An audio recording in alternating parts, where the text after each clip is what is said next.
Okay, welcome all tonight at this Early Care and Education ISBNPA webinar. I'm Rick Prince, and I'm going to give a short general introduction about the ISBNPA webinars and some housekeeping to run everything as smoothly as possible.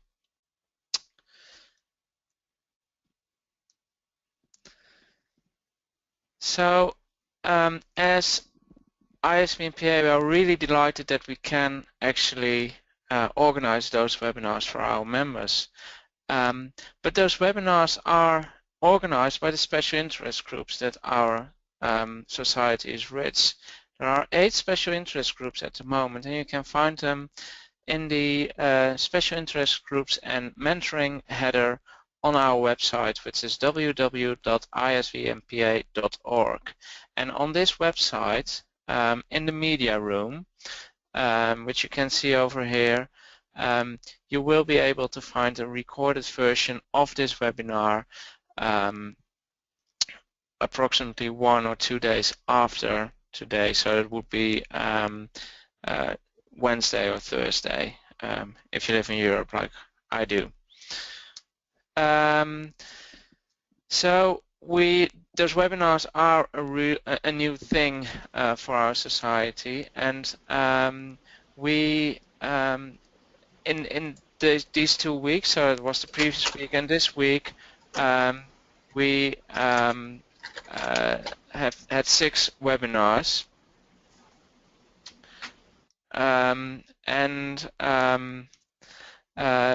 so there is, after this one, there is still one on Thursday on policies and environment. So you can see them on our website as well. And in the future, under events, there may be more ISBNPA webinars.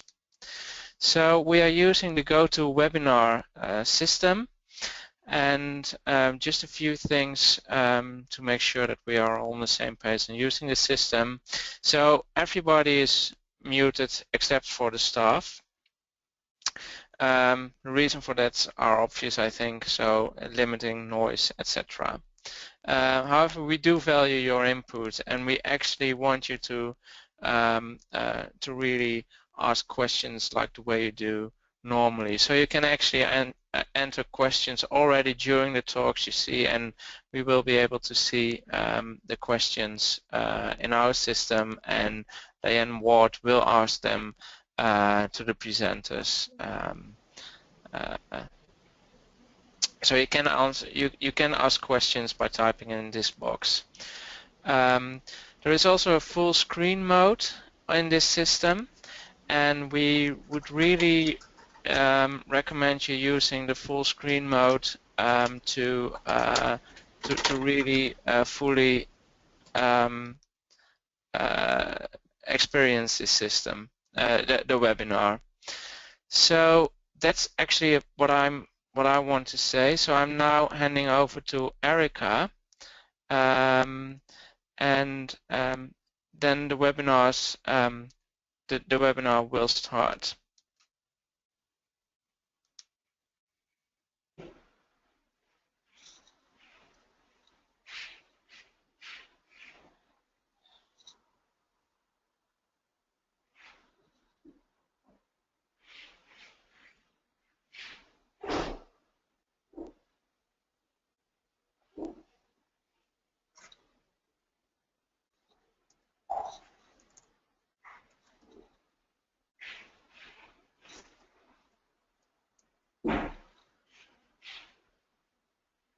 Erica, can you unmute your microphone, please? Yes. Sorry about that. Okay, thank you. Is everything else looking okay? It looks okay from my perspective, Great. Erica. Okay, fantastic.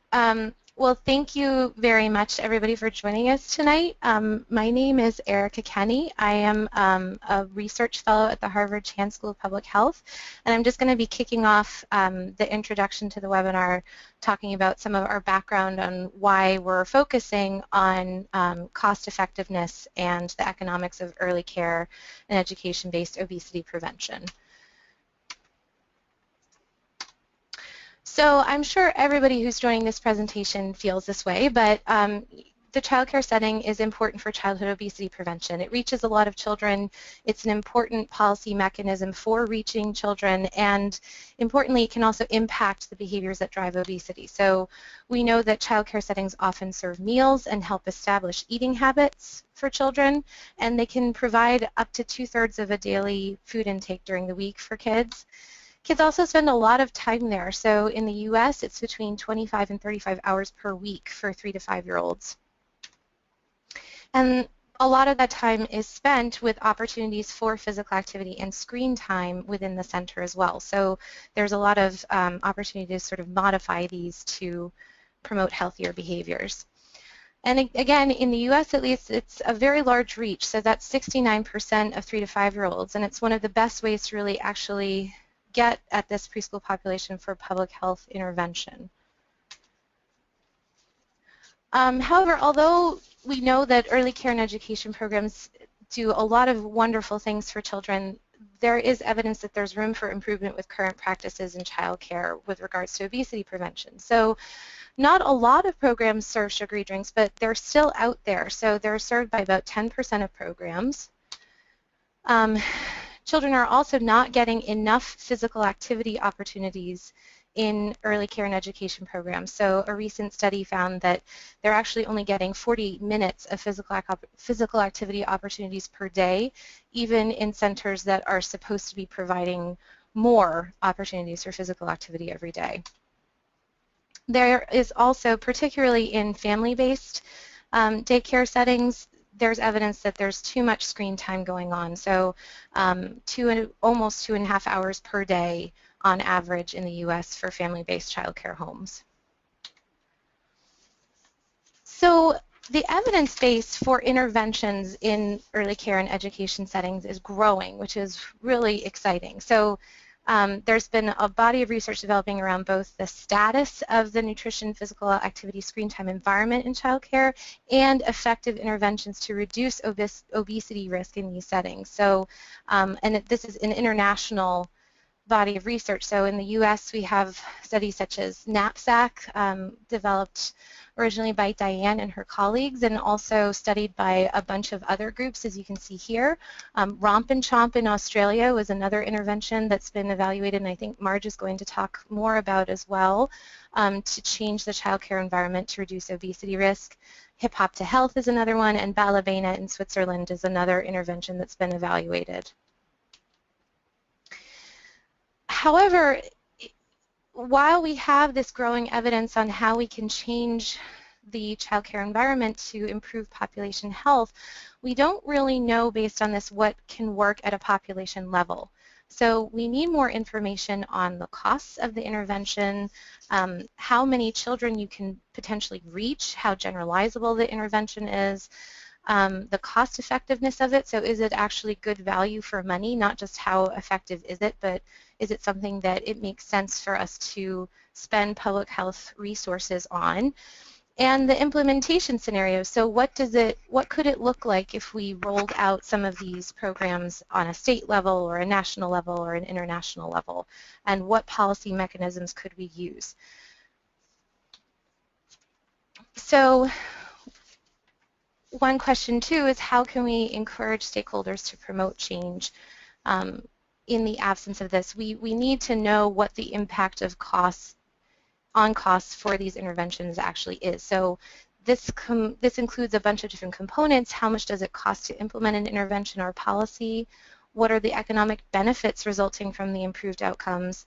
And then what are the economic losses resulting from poor health? So it's not just about our program, costs X amount. It's really about how the program can impact costs down the road as well.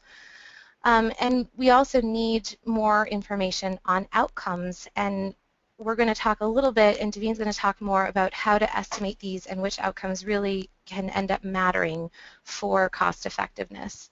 So I'm going to actually switch things over to Daveen right now, hopefully.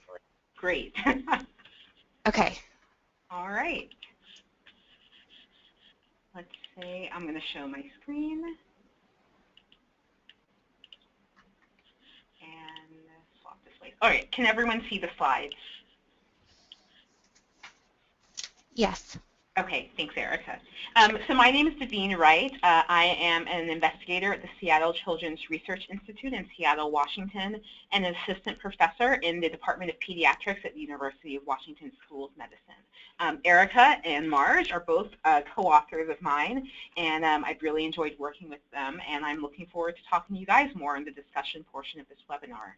So, based on the introduction that Erica provided, our agenda for today is to provide an overview of methods used to evaluate the cost effectiveness of child care-based obesity interventions and policy changes. We'll provide an overview of economic evaluation methods, including cost effectiveness evaluation or cost effectiveness analysis, different costing perspectives that we can use, the choice of outcomes, and also we're going to go into a little bit of detail about simulation models. Two papers that both Erica and Marge and I have worked on related to the choices intervention have been recently published in the American Journal of Preventive Health and in Health Affairs in the last couple of months, and we'll talk about those. We're going to summarize the state of the literature, results that currently are out there, and also discuss challenges to conducting economic evaluations. In the moderated discussion portion with Dr. Ward, we will discuss the development and administration of tools to study child care provider expenditures related to obesity prevention, and also talk about how we can disseminate some of the lessons from economic evaluations into practice. So let's get started. In terms of evaluating the cost of a child care-based obesity treatment or prevention intervention, there are two main categories of costs. The first category is direct costs. These direct costs are actually money that you spend on staff or things to implement your intervention. They can include things like fixed and portable play equipment, renovations to your playgrounds, actual money spent on meals and snacks and drinks, costs related to transportation of taking kids elsewhere as part of your intervention. Potentially, you can imagine there are costs spent on outerwear, especially in a place like Seattle where it's known to be very rainy. Centers try to go out rain or shine, and so you need to have boots and coats and hats and things to protect kids while they're outside. There may be some costs related to gardening. Many centers I know are starting to build their own gardens, as well as costs that you might not think of as being directly related to the intervention, but you may have to provide some letters or flyers or brochures to parents explaining the changes that you're making in your child care centers, as well as communicating tips and information that you might want them to try and implement at home. And the other direct cost is really staff time. If staff need additional training to implement these interventions, we do have to account for that. It's all part of the process. In terms of indirect costs, those are costs that are really costs associated with time.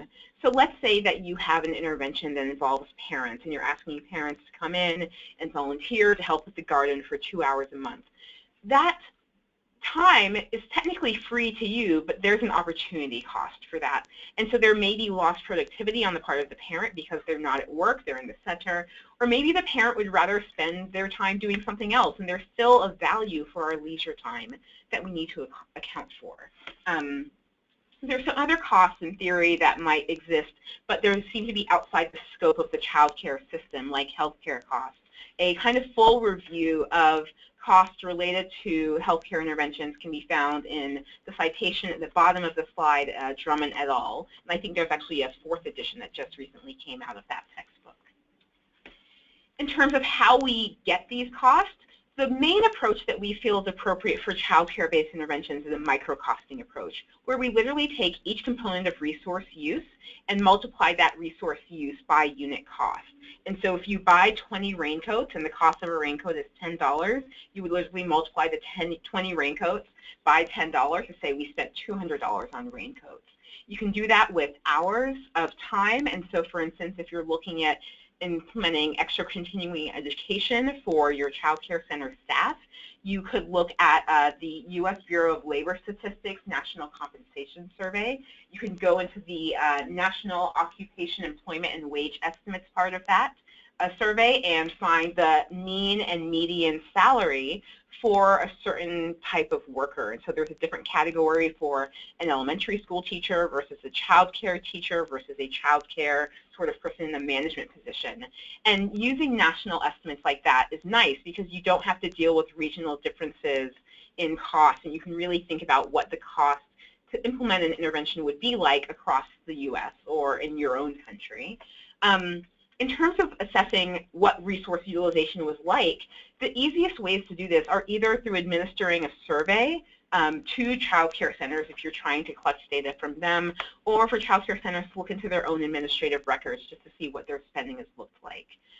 In terms of costing perspectives, this gets a little bit tricky. And so there are different guidelines, and they vary by country. Typically, the reference case is for cost-effectiveness analyses to be from a societal perspective, and that means including costs related to the program in implementing an intervention, as well as costs that are incurred by the parent and the child. And so if the parent has to provide their own outerwear, even though it's not a cost to the center, it's still a cost to society, and so we want to account for those costs. You may also choose to do an analysis from the perspective of the government or the perspective of the payer, where we're only considering the costs that the provider sort of thinks about, not costs related to parent time or parent out-of-pocket expenditures.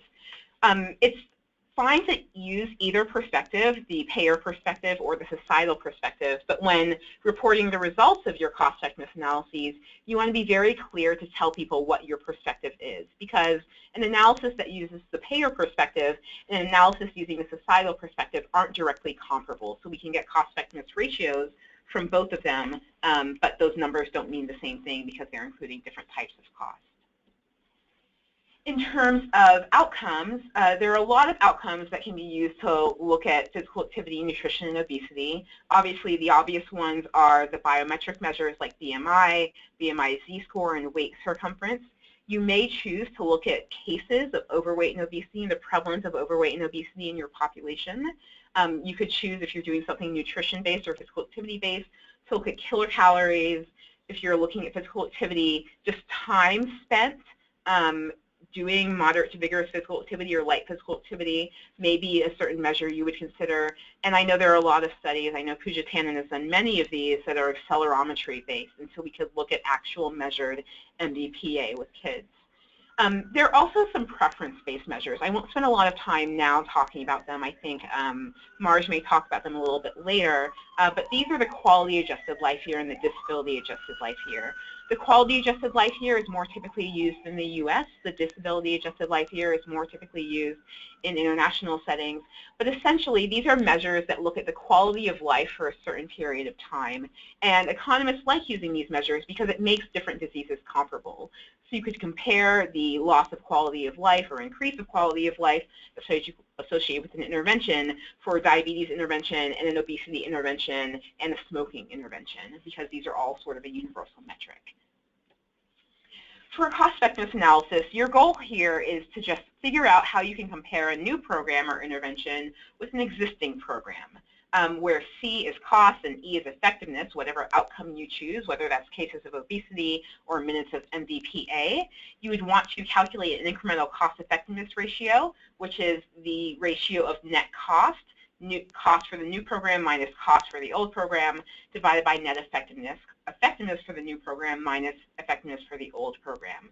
And then you'll get one number, which would be something like dollars per minute of MBPA increased for your intervention, or dollars per case of obesity reduced from an intervention.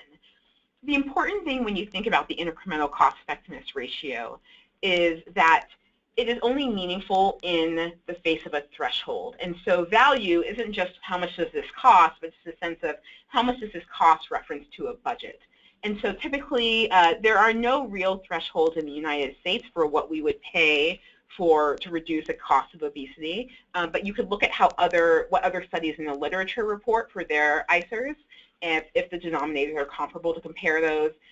For some of those, let me me just go back one slide, preference-based measures like the quality adjusted life year, a lot of times people tend to think of $50,000 per quality adjusted life year gained or $100,000 as per quality adjusted life year gained as a threshold for what we're willing to pay for a QALY. And so you would want to compare your ICER to that threshold, and if it was less than that threshold, so if your intervention is $20,000 per quality adjusted life year gained, that would be under the threshold, and we would be willing to pay that because we're generally willing to pay $50,000 or $100,000 per QALY. And so now I'm going to pass this back to Erica so that she can talk more about the choices study.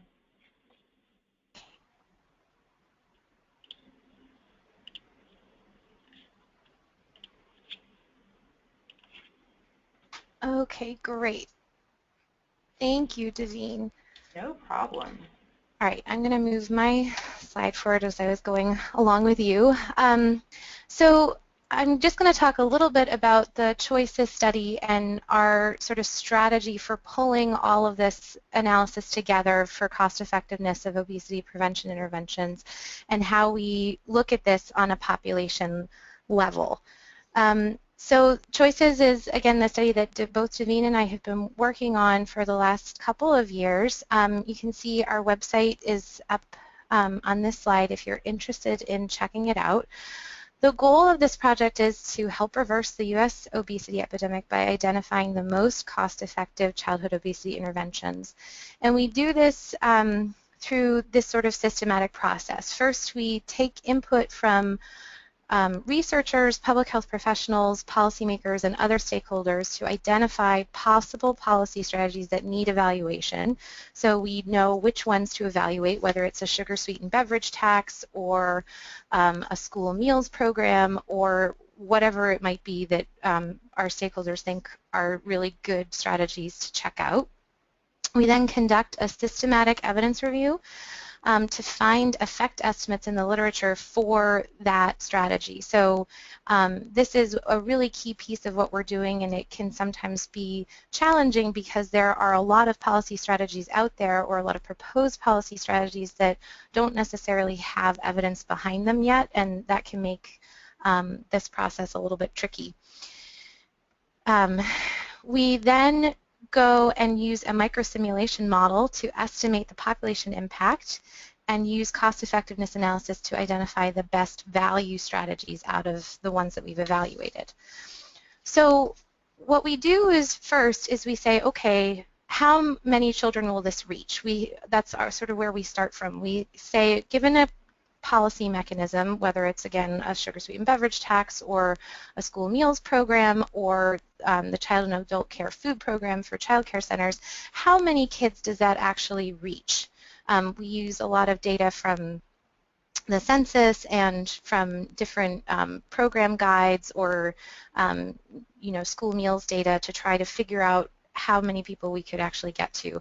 We also try to estimate the effect, again, using evidence from high-quality studies. So we limit our evidence to randomized controlled trials or meta-analyses of randomized controlled trials or well-designed natural experiments. So we're really trying to get at what do we expect the change on BMI or energy balance to be if we were to implement this policy strategy at the population level. And then we also try to systematically gather information on cost. So as Davine was describing, all the ways that you would go about trying to collect that data from information on, what the food costs are to physical activity equipment to labor time, anything that is going into the cost of this intervention, we try to systematically collect it. And then we model the impact of the intervention on BMI, obesity, mortality, and healthcare costs. So just very quickly about our model, we use a microsimulation model to try to see what the population impact is going to be. And this is a little bit different from some other models that are out there, and different folks use different modeling strategies for doing this. The microsimulation model, what it does is it models individual people. So the model sort of simulates people using data from multiple national data sets. So it creates a person who's 5 years old and lives in a given state and has a given race, ethnicity, and has a given BMI trajectory. And then what we do is we model what happens to all these individual people under the intervention condition. So it uses Monte Carlo simulations programmed in Java. It models it about 1,000 times for each population of 1 million people, and these are simulated individuals scaled to the national population size. And the advantage of this model is that it can represent the population heterogeneity. You can look at specific geographic locations within the model, which we are starting to do. You can look at effects on disparities, and you can look at individual level body measures and behaviors. So this is just a little graphic representation of what the model is doing. At the top you see we have our 2010 virtual US population that we simulate forward to 2025. So we say, okay, we're going to watch all of our simulated individuals for 10 years and see what would happen if there were no intervention. So what happens to their growth, what happens to their obesity, do they get obesity over time, and then given that, what happens to their healthcare costs and their mortality. And the model takes into account smoking, given that that is a confounder of the relationship between obesity and mortality. And then below it, you see the intervention scenario where we pop the intervention in and say, okay, now what happens if we do this intervention? How does body growth change? How does obesity incidence change? How do healthcare costs change? And then we compare with the baseline scenario. So this allows us to look at a lot of different outcomes, which we try to pull together into a cost-effectiveness analysis.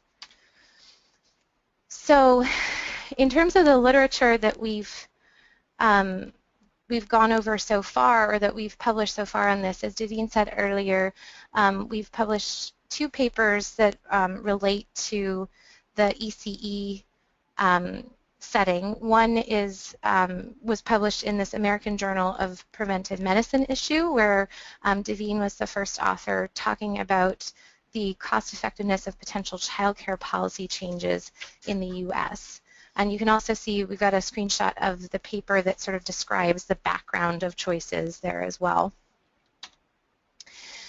So for this paper, Daveen conducted an analysis that estimated the possible impact of changing state child care licensing regulations to bring them more in line with the standards in the Caring for Our Children guidelines. So the ones that we really were focusing on that we thought were probably going to have the larger impact on BMI were eliminating sugar-sweetened beverages, increasing physical activity opportunities, so stating that all child care facilities must provide 90 to 120 minutes, and limiting television to 30 minutes per week and educational only, so it takes out the food marketing pathway to BMI.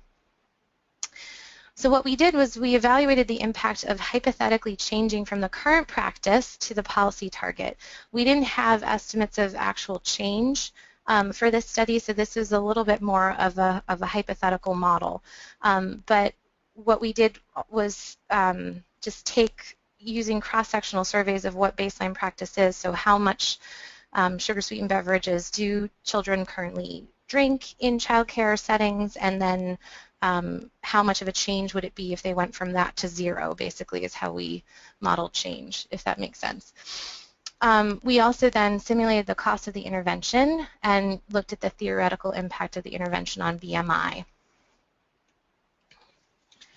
So this was the logic behind the model, that a change in child care facility policies at the state level would then lead to changes in MVPA, a reduction in sugar-sweetened beverages, and a reduction in screen time. And we used then some data from a couple of randomized controlled trials that linked sugar-sweetened beverage consumption to BMI. So it sort of went, one link is we assume that children will be consuming 0.9 fewer ounces per day of sugar-sweetened beverages, and then given that reduction in ounces, we have this estimate from a trial from 2012 that was published in the New England Journal, where children were actually randomized to drink sugary drinks or sugar-free drinks, and the study authors found that it reduced BMI significantly. So we used that effect estimate to come up with our ultimate estimate of what we think the intervention impact is. And another thing to note here is that we only estimate this among states that didn't already have policies that already specify these goals. So some states actually do already have some of these goals in their state licensing regulations, so that also went into estimating the effect. So the results of Devine's model found that in year 1, about 3.7 million children are reached in the U.S., that the total cost is $4.8 million in the first year, but that after 10 years, it's actually quite cost saving. So that's a negative $43 million. And a lot of this is coming from the fact that child care settings would actually save money and have a positive impact on BMI if they stopped serving sugary drinks. So if they just replace them with water, that's actually a huge cost savings. There's a mean BMI unit reduction for 3 to 5-year-olds of 0.02, which is fairly small, but still moving things in the right direction. And excitingly, the cost per BMI unit, which was the ICER for the study, as Devine was talking about, is $57. So that's actually pretty inexpensive if you think about what most people would probably be willing to pay to reduce their BMI by 1 unit. You know, $57.80 doesn't seem like very much. So this is actually a pretty high value intervention the way that it's modeled. So our next step in the ECE sector for choices was to look at what would happen if we were to implement the nutrition and physical activity self-assessment for childcare, or NAPSAC intervention, nationally. So this was actually just published, the results that I'm presenting were just published in Health Affairs, I think last week.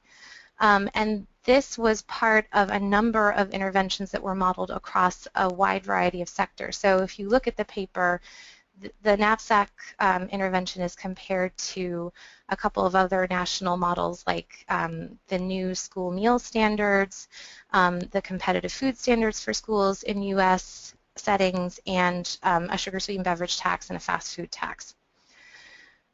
For the ECE sector, we chose NAPSAC because it's a really widely implemented intervention, and we've yet to find anybody who doesn't love it. So we thought it would be a pretty good strategy to envision as being implemented at the national level, and there's actually very good evidence for it really changing the childcare environment and changing child behavior.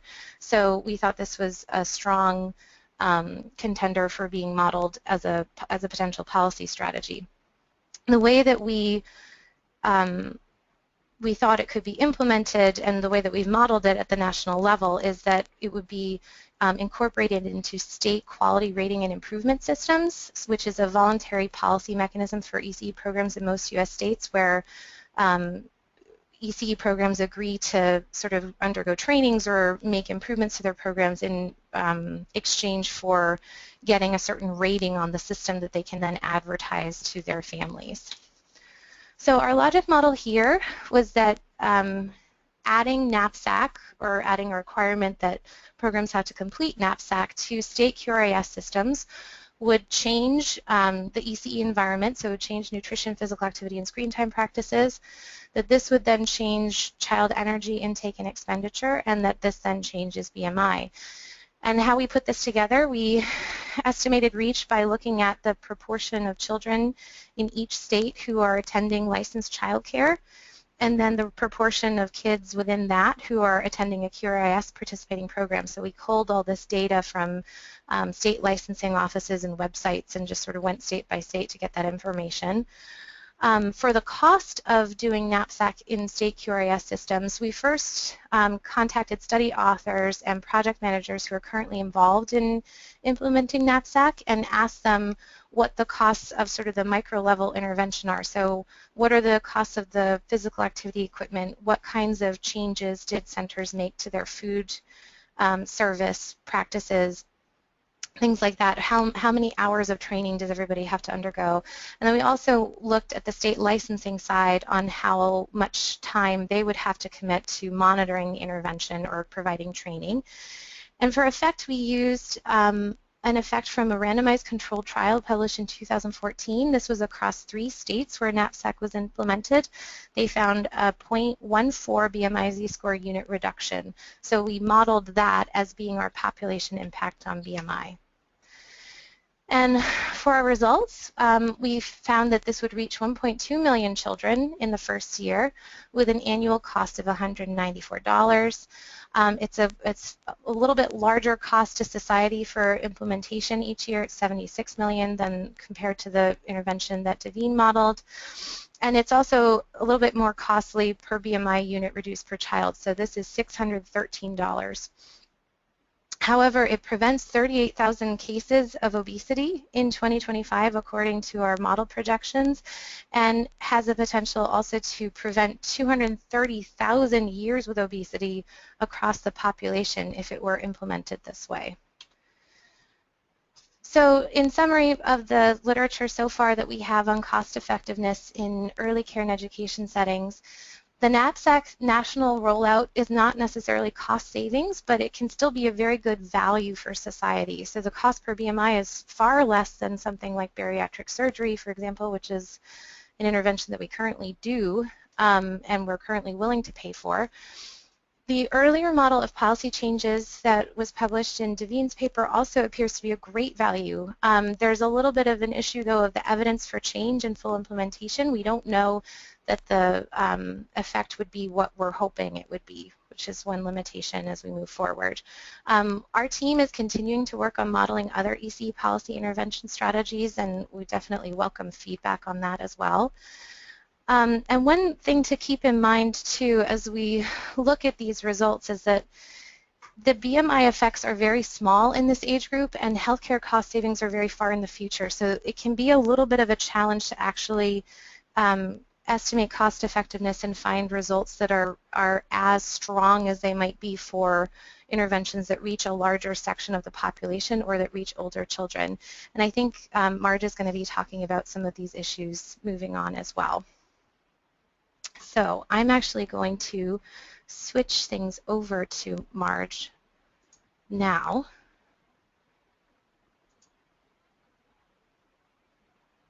I think.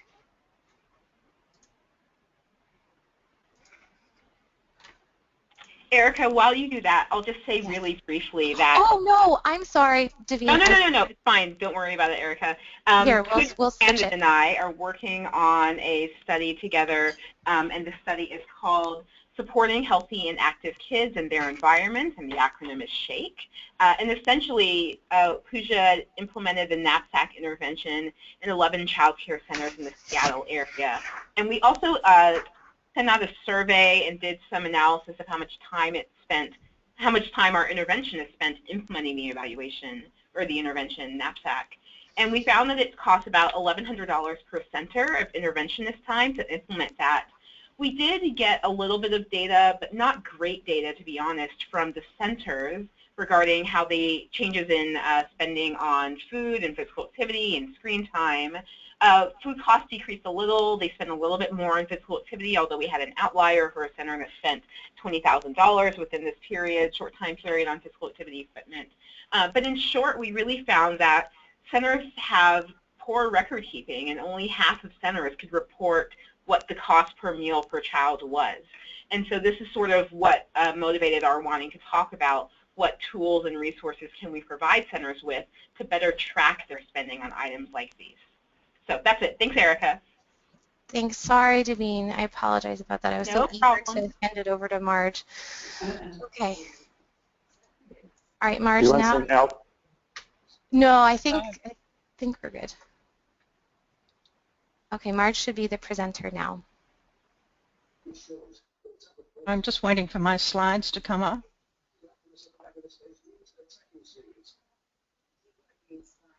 I think they're up, Marge. Oh, they're up? Okay. Okay, my name is Marge Moody. I'm a professor of health economics at Deakin University in Australia, and my task today is to provide you with an Australian perspective to this topic of obesity prevention in early childhood. So just briefly, first of all, why should we bother about obesity prevention in the first 5 years of life? And Erica touched on this. But in Australia, 1 in 5 Australian children are already overweight or obese when they start school. And we know that many obesity-related behaviours, such as poor diet, inadequate physical activity, excessive sedentary activity and screen time, are established in early childhood and are tracked from there through to adolescence and adulthood. Evidence also suggests that if we intervene early in life when an individual's biology is most amenable to change, it's more likely to result in sustained impacts on health. So the prevention of obesity in early childhood is a critical policy-relevant issue. The key Australian study in the early childhood setting is Romp and Chomp, which was mentioned earlier by Erica. In this case, interventions were delivered in 10 long daycare centres and 41 preschools, and control communities comprised another 161 long daycare centres and 347 preschools. And the intervention focused on building capacity to increase healthy eating and active play in these settings. And the results were impressive in terms of the main outcome measures. The prevalence of overweight and obesity decreased by 2.5% in 2-year-olds and 3.4% in 3 to 5-year-olds. The intake of packaged snacks significantly dropped in the intervention group by 0.23 of a serve. And there was also a reduced intake of fruit juice by 0.52 of a serve and cordial by 0.43 serves compared to the comparison group. So this low-cost intervention was highly effective. But there was very limited funds available for evaluation, and that meant there was no consideration given to the conduct of an economic evaluation. Likewise, the Munch and Move program, which was implemented in early childcare centres across the state of New South Wales, made no provision for economic evaluation. Another program that was conducted here was Kids Go For Your Life, and it was again also was a multi-component, multi-level intervention, and it targeted both primary schools, preschools and early childcare services in Victoria. And in this case there was an economic evaluation, but only in the primary school component of the program. And that economic evaluation in itself serves to illustrate some of the challenges that are associated with conducting economic evaluation of community-based interventions, and I'll return to that later. There have been 4 RCTs in Australia and New Zealand around obesity prevention in the preschool age group, although these relate to infants 0 to 2 years, and they weren't in the early childcare or education setting. In the case of 2 of them, Nourish and Pwau in New Zealand, there wasn't an economic evaluation, and in infants there was an evaluation, but it was limited just to a limited analysis of the cost associated with the intervention. So the only one that had an economic evaluation was the Healthy Beginnings trial. So why have there been so few economic evaluations of obesity prevention interventions in this age group or in the early childcare or education settings? Firstly, even though the body of evidence is growing, there are still relatively few published interventions in this age group that have been rigorously evaluated with high quality effectiveness data. And often the interventions are introduced without any plans or allocated funds for evaluation of their effectiveness, let alone their cost effectiveness. There's also a lack of appropriate and validated measurement tools suitable for use in this under 5 age group. Assessment's quite complicated, given that the children are changing quickly, and as they grow there are large variations in terms of their diet and activity levels across quite brief time periods. And the existing tools that are available are often costly to use, they take too much time to use, and sometimes they result in poor, quite inconsistent data because of their misuse or the rapid development changes in children in this age bracket.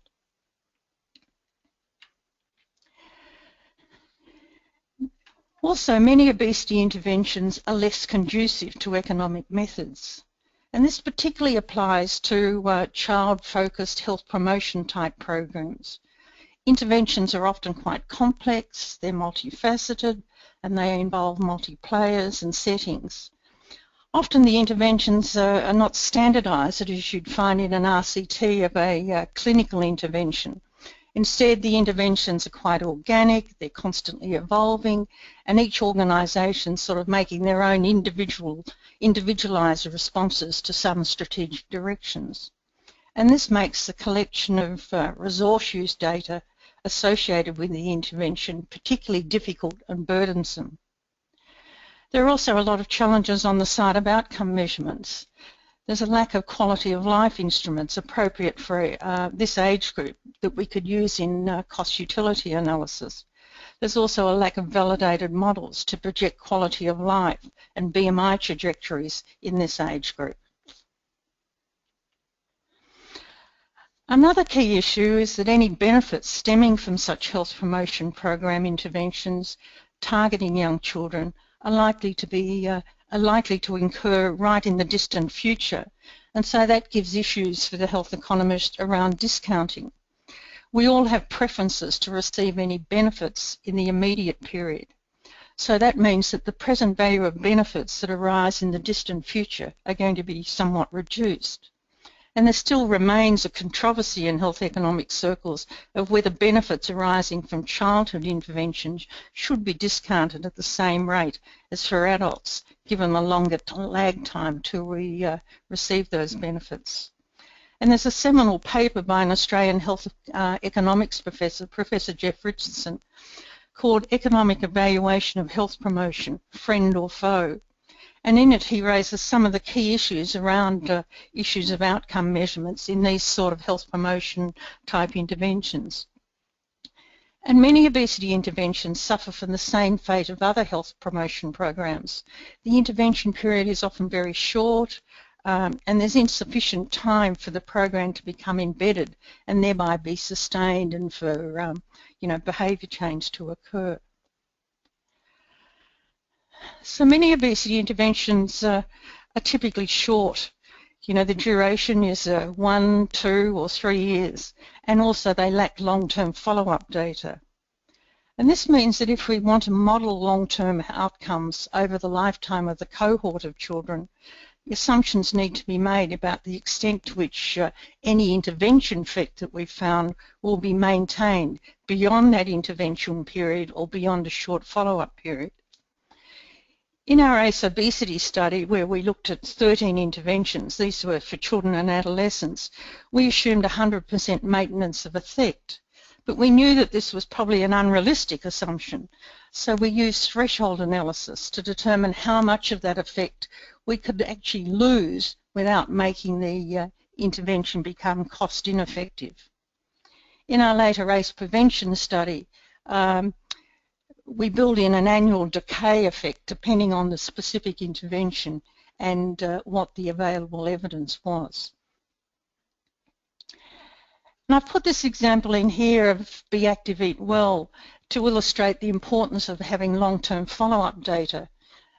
Be Active, Eat Well was a multifaceted program in primary schools.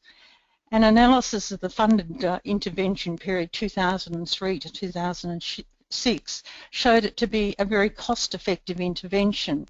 There you'll see in the first table it had a net cost per disability adjusted life year saved of around $30,000, and in Australia the benchmark for cost effectiveness is typically $50,000 per DELI saved. But then we went back 3 years after the program funding had ceased and repeated the analysis. And what we found was the intervention community had sustained its healthy behaviours in that 3 years unfunded phase. However, the intervention was no longer cost effective, and the reason was that the comparison communities were now investing twice the time and money into into healthy behaviour activities as were the intervention communities. So there was this intervention virus going on in communities. So now when we did our cost effectiveness analysis, there was no significant difference in BMI at this follow-up period, yet the prevalence of overweight and obesity had markedly reduced in both communities. Much of our work around the modelling of obesity interventions in children has been conducted within the context of priority setting exercises, such as our ACE obesity study.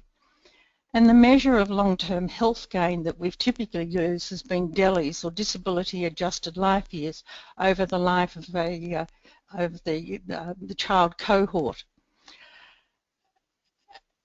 And we've chosen this method because it captures both mortality and morbidity effects. And another reason that we've tend to use this in Australia was that we had baseline information on health status. So using the DELI also enabled us to compare results of those with other obesity prevention interventions, both in children and adults, and also to compare with interventions for other conditions. So what we do is we start with the total DELI burden that we can attribute to a disease, and then look at the effectiveness of the intervention in terms of reducing that DELI burden. Economic evaluations of the long-term cost and benefits of an intervention inevitably entail many assumptions, given the level of uncertainty involved. And there are various potential sources of uncertainty.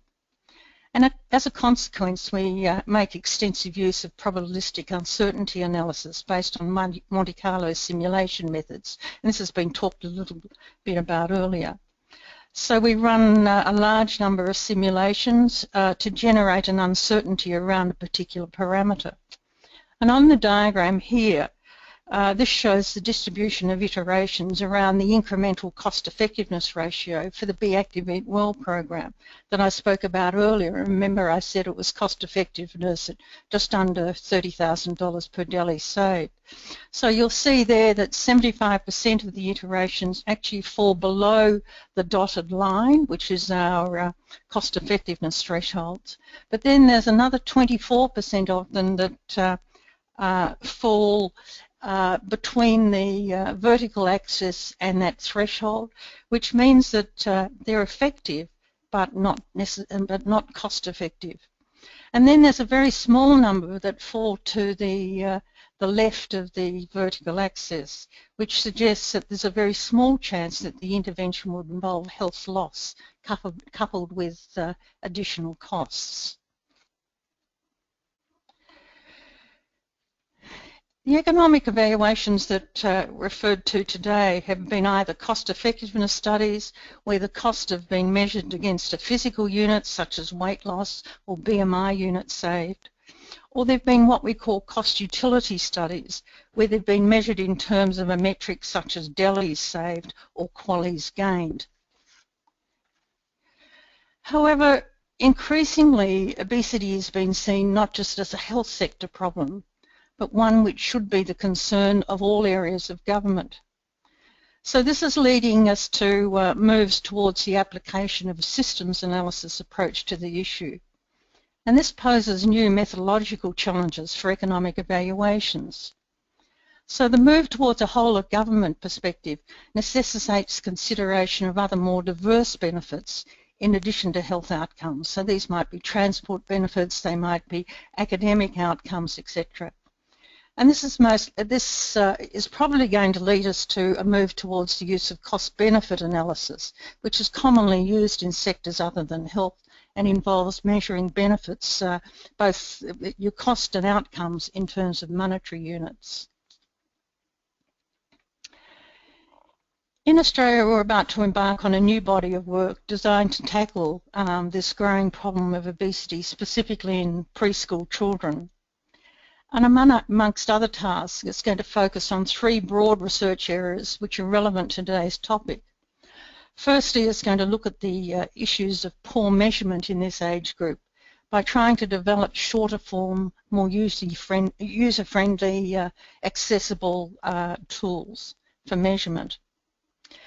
Secondly, it's going to develop a suite of tools to facilitate economic evaluation in this age group. And this will include an economic model specified to the under 5 age group. And it's going to use data from the 4 RCTs I mentioned earlier, Nourish, Infant, PWOW and Healthy Beginnings, to look at the associations between things like BMI, healthcare cost and quality of life. We're going to use discrete choice modelling to explore stakeholder preferences around different considerations of benefit, because we've just talked today about technical cost effectiveness results, but there are other considerations that are important to different stakeholders, like the affordability of an intervention, its acceptability to different stakeholders, or its impacts on equity or its sustainability. And then we're going to use this toolbox to evaluate and rank a range of interventions in terms of their economic credentials. And another stream is going to be concerned with the translation of evidence into policy. So it's going to set out to determine what are the, where are the leverage points in the system and what components of an intervention lend themselves to being scaled up and sustained. So in conclusion, I think policymakers need good economic data to underpin their decisions to either invest or not invest in obesity interventions for preschool children. And today's talk have shown that there are relatively few interventions in this space that have been subjected to economic evaluations. And such interventions typically are multifaceted, they're community-based, and they're of a health promotion nature. And this in itself poses particular challenges for economic evaluations. And furthermore, I think we've got this pressure now for whole of government responses to obesity, and that in itself is going to require new methods and approaches. Thank you.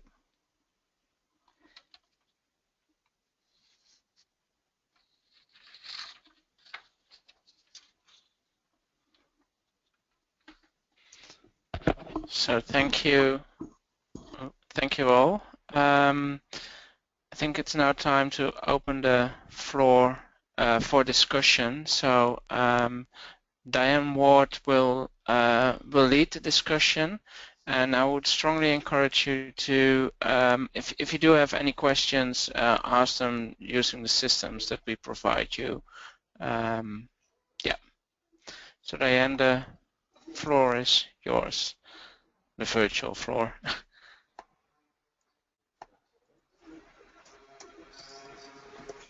Yes? Appreciation. Sorry, you were still muted, so you can talk now. Okay. All right. Thanks for unmuting me, Rick. And thanks to these 3 wonderful speakers for coming to our first inaugural ECE webinar sponsored by ISBNPA. And sorry I wasn't there at the beginning. I was there, but I had a little technical difficulty. So I think we're have the opportunity to have some questions typed into the system. I'm sure that I have a list here of my own. Let's see, Rick, do you see that first one? Sorry, there is...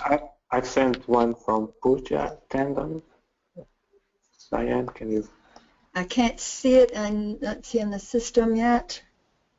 Marge might need to pass that baton over to Diane. That's it. So what do I need to do? Oh, close my screen.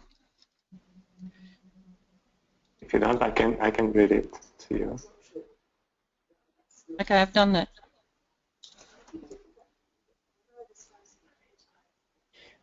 While they're doing screen movement, I was going to give an afternoon welcome to the folks in the U.S. and a good day, morning to our friends in Australia, and to anyone else in other parts of the world, somewhere in between those 2 windows. All right, Rick, I'm looking for the questions. Yes. Can you look on the chats, Diane? You have 1 already. Questions, got it. All right. All right, this one, I think it says, before we have an economic evaluation toolbox available to us, what tips do you have for researchers who are studying obesity prevention interventions in terms of collecting good cost data? Marge, since you were sort of put that out there for us. Perhaps you might respond to the questioner. Okay, I think what you need to do is to build in the economic evaluation right from the outset, and then you would collect that data along with any other data you're collecting it, so you're making it a part of your routine data collection. I think Erica, I think it was, or no, Davine mentioned the sort of data you use, so you need to think about from what perspective you are collecting this data. Is it from a societal perspective where you're going to collect all the cost irrespective of who incurs them, so that's equally well cost to you know, parents and families, etc., or you just looking at it from a narrower perspective, from the point of view of the funder or the agency or the government. So that's one thing to think about. And then also you need to think about boundaries that you're putting around that costing. So, you know, are you costing the intervention as it is up and running in what we call a steady state where it's operating to its full effectiveness potential, or are you including the planning and the design stage, the setup stage of the intervention? You can, you know, I said then that you should build it in from the start. You can sometimes do an economic evaluation after the event. For instance, the one I talked about, Be Active, Eat Well, in primary school children, the cost effectiveness was actually done retrospectively there, and we were only able to do that because they had such excellent records on each of the strategies in the intervention. There were very, very detailed records kept of, you know, every meeting, every activity, the number of people involved, etc., the cost involved. So we were able to go back and do it retrospectively, but, you know, that often doesn't occur, so I suggest you build it in from the outset. This is Diane. I'm going to take the chair's liberty here and ask a question directly to the panelist. All three of you have been involved in a number of different activities in terms of estimating cost, benefit, cost effectiveness.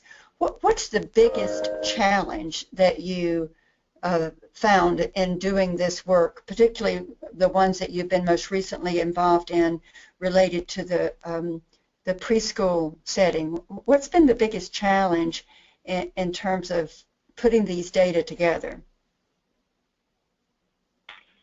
So Diane, this is Davine.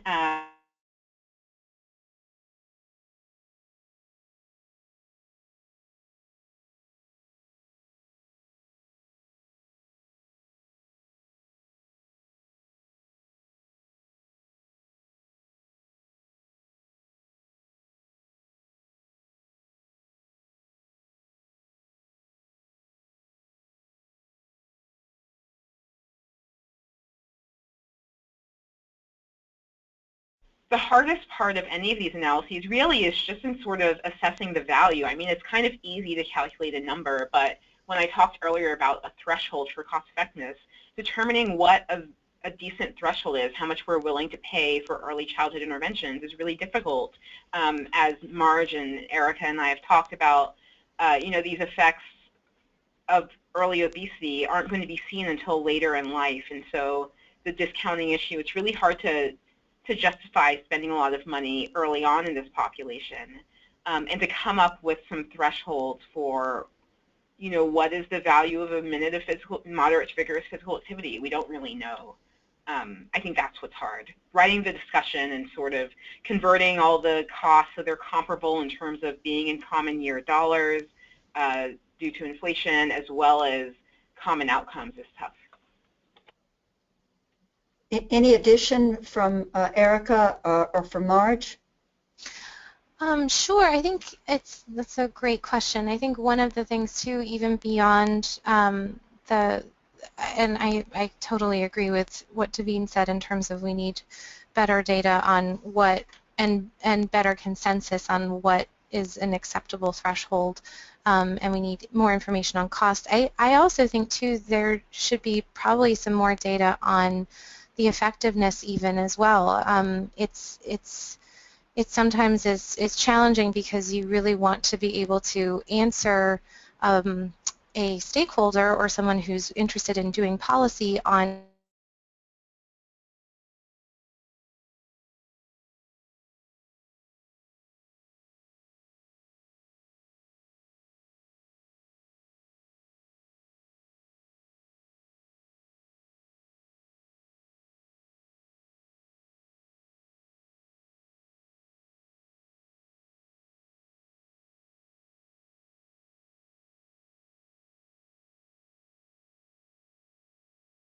the challenge as well. I'm going to continue on because I've really made a list of so interested in the comments that the team have made today. And it occurs to me as and I've thought about this as I've seen other cost effectiveness studies, it's how do you make the case to our stakeholders, to the public, of doing something as opposed to doing nothing, because all somethings have cost to them, but there's definitely a cost of standing still, and yet they don't seem to be quantified in exactly the same way to the public. They are certainly done in these analyses, but not in terms of like translating the message to the public. Do any of the three of you have any thoughts about, you know, how we make the case for something? So just can I clarify one thing? For something to be cost effective doesn't necessarily mean that there will be cost savings. So most interventions involve a cost. So when we say they're cost savings down the track in terms of, you know, the reduction in diseases in the future. I think it is a problem because, you know, it's that issue that we incur the cost of the intervention now, but the benefits are way into the future, and that's a very difficult case for a politician who's looking for, you know, quick runs on the board in now. But I think we just have to push that argument that, you know, if kids are obese in early in life, it's likely that that's going to track through to later in life. So that, you know, money spent on prevention now is well worth it, but it's a hard case to sell. Diane, oh sorry. No, go right ahead. Well, this is Erica, and I think that's a really important thing to think about too, and it's something that we've struggled with, particularly with some of the interventions that we've evaluated, actually out of the ECE setting, but that are in school meals and that are being debated right now. And we've sort of been trying to think, like, is there a different way to actually present this so we can show what would be the impact of not doing a change to sugary drink standards in schools, like what would be the obesity that we'd see instead. And I think it's an interesting idea in terms of how to frame it to people so that they can see, you know, this is what would happen if we do nothing, guys. You know, this is what happens if we do something, and it can have this population benefit. But we probably, I think it's a good point to be more explicit about what happens when nothing happens and you don't spend any money, but you maybe get a lot more in healthcare costs and obesity down the road. Thank you for that. I'm going to encourage our audience to type in a question. I'm going to continue until I see. There are two questions. Okay, good. Thank you, because I can't see. Good. So, should I read one of them? Yeah. So Stephanie Mazuka is asking how can we make sure we are collecting outcomes that are relevant to stakeholders, especially when different people have different priorities. such as priorities on health, behaviors, academic achievement, etc. And we are generally on limited budgets. Do you have any tips on how to prioritize this? Only to suggest that you need to have your stakeholders involved at the beginning and sit down and work out what outcomes are important to them. But I mean, you'll always have a list of, a whole list of outcomes, but you have to designate right from the outset what's going to be your primary outcome.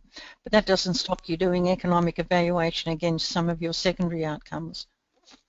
I think this question is really nice because I feel like there's this new culture of patient-centered outcomes. And in terms of what matters to patients and to families, I think it would be really great to do some qualitative work to say, when it comes to your child's health right now, or when it comes to your child's development right now, what are the outcomes that you care about? And parents may very well care about bullying more than they care about, the kid's BMI, but those things are not unrelated, potentially. But I think it's really just about kind of setting up some goals at the beginning. When Marge was saying, it's great to plan your economic evaluation when you're planning your study, I think that's right. To try and determine what your primary outcomes should be and what matters most to your population. I don't know that I necessarily am a fan of the cost-benefit analysis approach, because I mean, in theory, you could look at health interventions and you can look at the impact it has on children's educational outcome and their future earnings, but I think there are problems with that approach, being that we may be valuing people who have higher productivity, and that might not be the most ethical thing to do. But it's not an easy question to answer. I think it's a really complex problem. And then there is another question from Trina Hinckley. A lot of early childhood interventions focus on obesity treatment or prevention. However, the health behaviors typically targeted physical activity, diet, screen time, impact multiple health and developmental outcomes such as fundamental movement skills, cognitive functioning, language development, and psychosocial well-being. Are there any economic evaluations of early childhood interventions which incorporate some of these multiple outcomes which also have longer-term impacts? Surely accounting for some of those would make interventions even more cost-effective. Not that I'm aware of.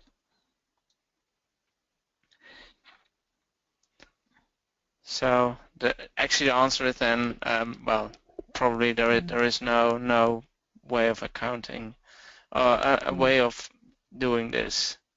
But that's sort of where your cost benefit comes in. If you've got multiple interventions and trying to monetize each of those benefits and then bring them together. But, it's hard to do. Some of the things that are mentioned there, how do you put them, express them in monetary values? There's just no data for that. Thank you. Diane, can you still not see the questions? No, I can't. I'm so sorry. I can just see that first question from Pooja. It's the only one that's in my... Oh, really? So there is one of Susan Sisson. If the cell for obesity, particularly regarding the knapsack, is not as strong, what other outcomes, health or otherwise, would be appropriate to consider?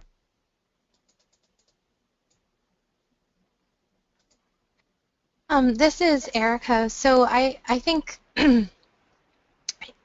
there could be a range of other health outcomes that we could look at if that are sort of in the interim, and I think we discussed them with the last question in terms of, other ways that there are positive impacts on child health, that even though some of these programs may not be reducing obesity substantially in the population, at least compared to some of these other bigger interventions, we can still certainly say that they have very positive impacts on child development and on child health.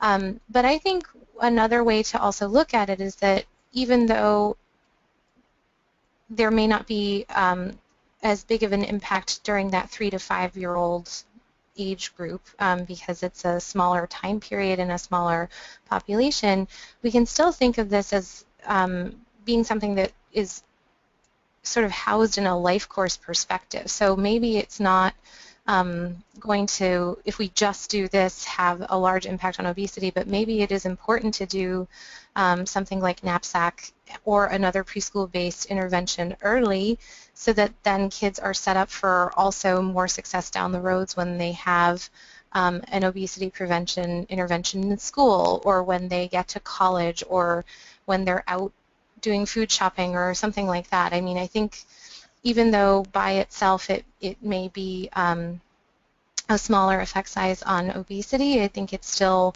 you can certainly make the argument that these are helping children form healthy habits, and that they can be setting kids up for better success later. So I don't know if that quite answers the question, but I do understand that, like, you know, compared to some of the other cost effectiveness analyses, it does seem smaller, but I don't think that it means that we shouldn't look at obesity and obesity prevention cost effectiveness in this population as well.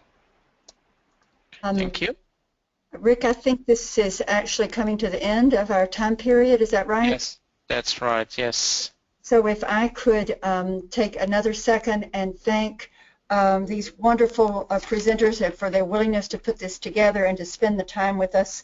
For me this afternoon, Marge Moody, Devine Wright, Erica Kinney, thank you very much. And on behalf of the ECE Special Interest Group, we really appreciate this and look forward to hearing more of your research in the future. Thanks so much, Rick, for supporting the webinar today, and for all of you for being part of our inaugural event. Thanks very much. Thank you, guys. Thank you. Thank you also, Diane. Thank you all attendees as well. One final word from me. After we close the webinar, there will be a pop-up with some questions, some process evaluation questions. I think it really takes you 2 minutes to fill it out. It's 5-point scales and one open question, but it really helps us to get a sense on how the webinars went from various perspectives. So I'm going to close the webinars, and hope to see you again on Thursday for our final webinars of this first series. So thank you all. Thank you, people from the Early Care and Education SIG, for putting this together, and see you soon, hopefully. Thanks. Bye. Bye. Bye. Bye.